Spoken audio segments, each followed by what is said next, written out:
He's Lightning. Okay, we're going to make sure we change that. It's Lightning. We're going to have Mr. Lightning Man up here as well. And in this corner, we have Lightning. This is not a debate, though. This is a conversation on the future of designing. And we'll tell you exactly why this brother's sitting here. Why don't you go ahead and introduce yourself, Lightning? Well, I'm Lightning Clearwater. I guess I wear a lot of different hats, but Speak to the mic. I wear a lot of different hats, but the hat that I'm wearing here on the stage... I don't see any hats. I mean, other than on my head right now. The one that I'm wearing today is the executive director of the Brock Pierce Foundation. As many of you know, Mr. Brock made a commitment, several years ago to give away, his first $1 billion to charity, and I've helped set up the Brock Pierce Foundation.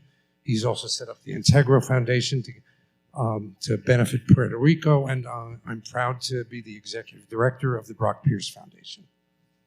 The future of design is a little bit different. I do have to extract a little bit more from your resume right now. Right. For the benefit of the audience. Can you just at least mention your involvement with the EFF and Burning Man? I was... Okay. My training is as a lawyer, a litigator, as a constitutional lawyer. I was the part of the organizers of the Electronic Frontier Foundation. I was its first general counsel when it was formed. A number of years later... How many of you know what the EFF is? Yeah. And the role that it played in us having these technologies that are delivering us freedom? Like, huge deal. Founding general counsel and helped organize that. Thank you, Lightning, for the freedoms and the work that allowed us to do what we're all doing here in the room. When I relocated back to California in the early 1990s, I became involved with this little gathering in the desert in Nevada known as Burning Man. Right as it was facing, when it was first became noticed by the government, and they were trying to impose a lot of restrictions and fees on them. With my constitutional training, I basically went to, started speaking with the organizers, basically saying, look, what happens here, even though it's not in words, is speech, constitutionally protected speech, and we can bring First Amendment lawsuits against the counties in the state that are doing these things. And we made those challenges, were successful, and was the general counsel for Burning Man for over 25 years. I'm still its chief legal advisor. Turned it into a nonprofit, and I'm a founding board member and vice president. Basically, in short, there would be no Burning Man if Lightning and his constitutional capabilities didn't fight for our right to organize and have that celebration in the desert for any of you that have ever been. And as we all know, psychedelics in the United States have been generally illegal, and there hasn't been very much necessity for any legal work concerning psychedelics other than criminal defense. But as legalization has started to occur during the pandemic, a group of lawyers who are active in the field of psychedelics, whether it's as religious freedom or lobbying and legislation, got together to form the Psychedelic Bar Association. Thank you, and the Psychedelic Bar Association. The list goes on and on and on. I just wanted to make sure we got a little bit here. The executive director of the Brock Pierce Foundation sounds cool, but that needed to be said. Perfect. What about you? Who are you, sir?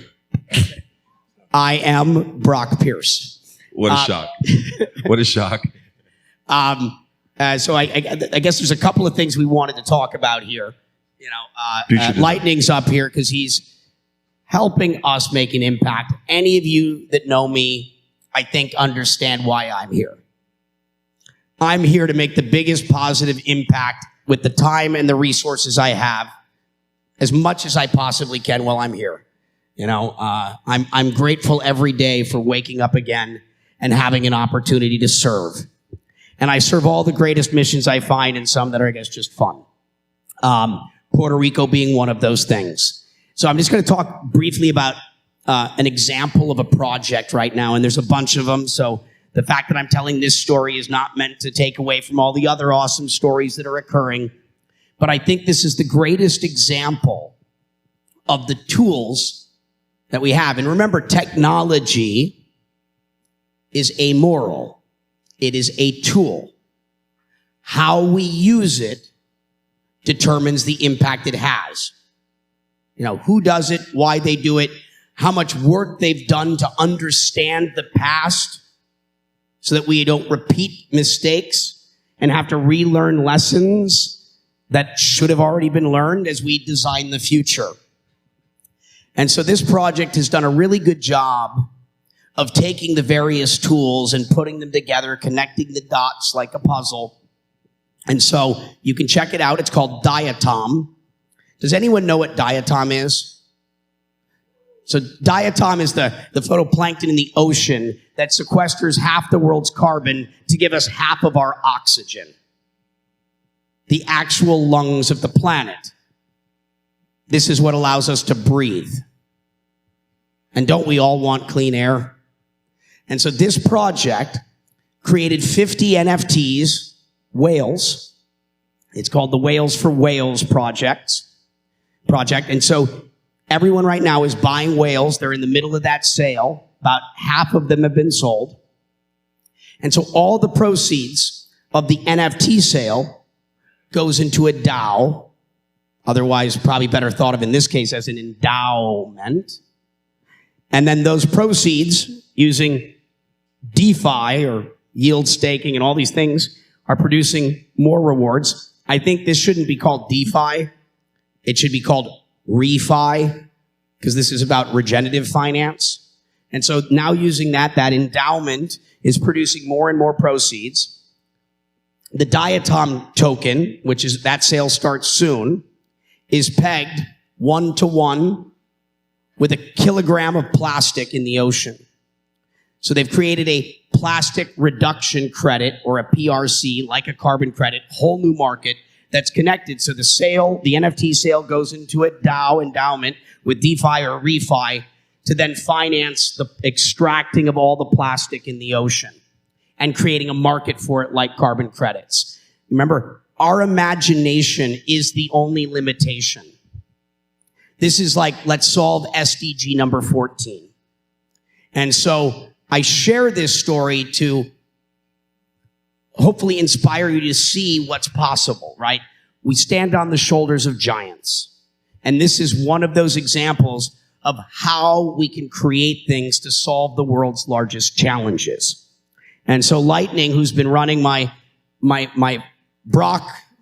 name foundation, Crystal and the team have been running the Puerto Rico Foundation, Integro, has a couple of projects, because I've asked him to go out and just find some things that the world needs.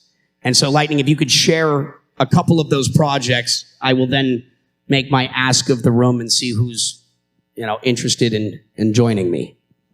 So we've partnered with this organization called Sky Truth, which has taken satellite imagery and has basically trained an AI to look for oil spills in the ocean, oil slicks. And we've all been horrified. The world was horrified by BP's Deepwater Horizon's oil spill and the extent of the environment. Who remembers that Deepwater, the Horizon oil spill? Yeah. Okay. Well, what most of us don't know is that every year, twice as much oil as was spilled at Deepwater Horizons is spilled into the most of it intentionally, some accidentally, into the oceans, either by leaks from offshore platforms or by bilge dumping from ocean liners. But the reason we don't know about it is none of this oil ever hits shore, or shore in developed nations. So Sky Truth has trained this AI to be able to scan the entire world and note it and find these oil slicks or trails that are out there in the ocean. And using publicly available data about ship movements is able to identify what ships are the ones or what platforms are releasing this. And then the plan is to take this information and to partner with governmental agencies as well, who will enforce laws against this, and also to bring public opinion to bear by working with NGOs and with progressive journalists and media outlets to publicize this and to force change on these companies that are doing this. Yeah, so again, to summarize this is like the all-seeing eye in the sky using satellites and AI and imaging to identify those that are spilling massive amounts of oil into the ocean. And so, as we continue to innovate and create those things that solve the world's greatest problems, I told you what's happening with Diatom. NFTs, endowments, refi, credits. Our foundation is going to underwrite this mission to make sure that this happens, so that we see all these things and so that people stop doing it. My ask to you, the call to action, is who would like to help us, to help me design the next step? You know, how do we continue to innovate with every action? We keep making forward momentum. Who would like to help work with me to design the next one to make sure that this project has the resources to address this important issue that affects life on the planet, the future of the world for the generations that follow, to ensure that there is a world for them and it's one worth living in? I'll buy it, bro. I got you. I'm in. Well, yes, but buying the NFT, yes, I'm going to need some buyers. But who wants to help me? I need someone to help me engineer, design, and launch this thing. I'm looking for the team, and then obviously those that donate. And so just find me afterwards, or find Lightning, Crystal, Ben, anyone. I want to put that list together because I know there's so much talent in this room. I know that everything that needs to be done here exists in the room right now.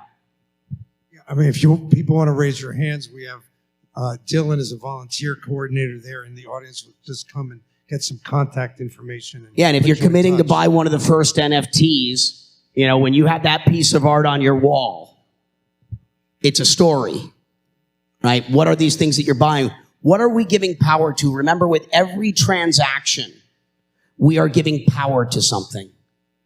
We are empowering something, which is why it's so important that we're conscious and mindful of the things that we are empowering. And so with a piece of art like this, remember, what we appreciate appreciates. The story that goes on your wall or in your wallet or in your metaverse gallery, whatever that might be, is, yeah, I was on the team that helped save the world. You know, I helped save the environment. You know, it's a good story. A lot better than most of the things we empower or give our money to. All right, so if you're interested in that, raise your hand. Don't worry about it. Come see Brock. Come see Brock afterwards. We know Hold on. a bunch of just one more time. I saw some hands. Who's interested in participating in any capacity? Even if that means like tweeting it, Instagramming it, whatever it is it. Okay, there we go. We've got plenty of interest. Excellent. We got tweeters. Because guess what? Together we're better. Together we rise, and we got this. We are the ones we've been waiting for. Perfect. We didn't get to that part yet, Dylan. Relax. We'll get there. Calm down. Next step, pull out your wallet. Your digital wallet. We don't accept bank transfers. Digital wallet. Talk to me, Brock. How much are these NFTs? That's the team we got to design. So what we need for this project is only about $2 million a year. This is highly efficient, right? How do we make capital as efficient as possible? We want money to go a long way. We want small amounts of capital that affect big change. $2 million a year. And the way that an endowment should work is you should have crypto that's in it that you don't spend. It sits there as the balance sheet of the endowment. And through the yield that is being generated, that finances operations so that you've got a sustainable system. to generate $2 million a year, we probably need 10 or $20 million of crypto, theoretically. Could be less, could be more. Depends on the strategy that we collectively consent to. But this is an achievable. This is achievable. This should be a layup. You know, if we design it right, tell it right, and have the right governance systems in place, bang, you know, we can stop dumping oil into our ocean, which without the ocean, we're all dead. Like a worthwhile mission. Perfect. So we're going to discuss that amongst each other in a second here. Do you have anything you want to add to this, sir? No. I saw a lot of hands just, come up to me, Brock, or Dylan, at any time after this, and let's make contact and let's start planning for the future. There's two ways to participate in this. One is going to be through participation. The other way is going to be through collaboration. Participation financially, and also obviously through your own means or whatever resources you may have to contribute to with your talents, but also through participation in terms of the social media outreach and the spread and getting the voice out there and getting the word out here. Every last one of us who has social media, I know there's like maybe one or two weirdos who don't. I should have been one of the weirdos. I barely use it. But at the same time, every last one of us that do have social media, we can actually use it for free and share the message out there and get it out there and make sure that people are aware of it. So let's get a round of applause for Mr. Brock Pierce taking the call on stage.